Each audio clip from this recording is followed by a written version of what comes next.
Hello and welcome to True Audio with Johnnie Truesdale. This is episode 14. This is Pro Tools, 4 settings that I think you should know. These settings will make your workflow easier, and you may or may not know that they exist. So without further ado, here's episode 14.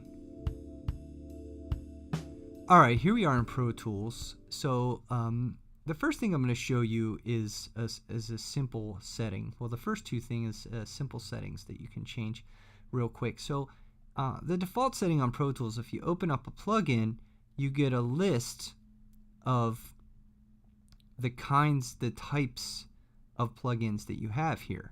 Okay, which is great, but once you get a lot of plugins, this could be kind of a little difficult to find, or it's sometimes easier to find in a different way. So let me show you a setting that you can change here. Okay, so you come up to Setup and go to Preferences, and then right here under Display you have Organize Plugin Menus by Category and Manufacturer instead of just Category. So here we go. Let's click that. We open it up here, and now we have Category and the manufacturers listed. You get both. Alright, since we're here, let me show you another plugin thing. So let's say on this snare, I wanted to put 1176. So I can go to here, I go to plugin, and I know that 1176 is dynamics, and then I can scroll down to here, and you can see how fun this becomes. And then I want this one right here, and then it comes up. Okay, well, that takes way too long. Let's say I use this one all the time. It's like one of my favorite ones. Okay, well, that's a pain to do that all the time. So let me show you what you can do here.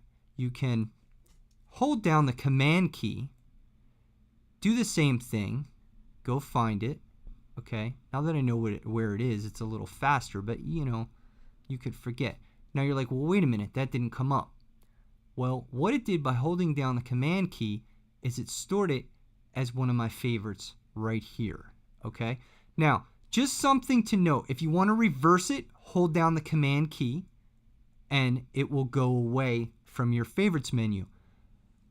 One of the points that I want to make with this is you will notice that your mono plugins will be different than your stereo plugin favorites. So this is your mono plugin favorites on mono tracks, and stereo plugin favorites will be a different favorites thing up top here. You can have as many as you want up here. Maybe pick your top 10, top 5, whatever the case may be. Okay, so again, if you want to reverse it, just hold down Command and go to the plugin, and then you'll see it's not there on my favorites anymore. Okay, so here's number 3. Let's go back to our preferences again, and right here under display, over here in color coding, I like track type and track color.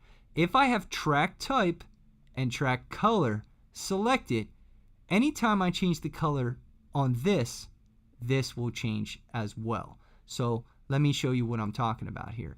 If I bring this up and I change it to red, you can see they all change to red. So it changes in the mix window and it changes in the edit window.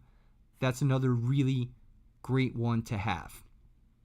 So the last one that I want to talk about is also in preferences. So we'll go back to Setup Preferences, and we'll go over to Processing, Setup Preferences, tab Processing, and over here you can set your default handle length. It is at 2 seconds by default.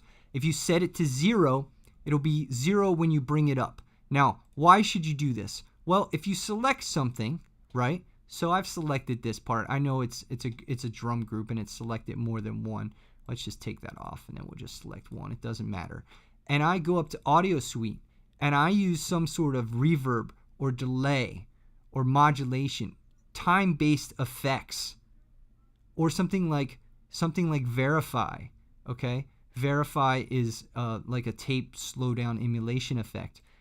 It will not work properly because it gives a handle length. It writes the audio 2 seconds before and 2 seconds after where you've selected it. So that's all I got this week. Short and sweet, but I hope you found something from this, and I promise you this will definitely help your workflow. So I'll see you next week.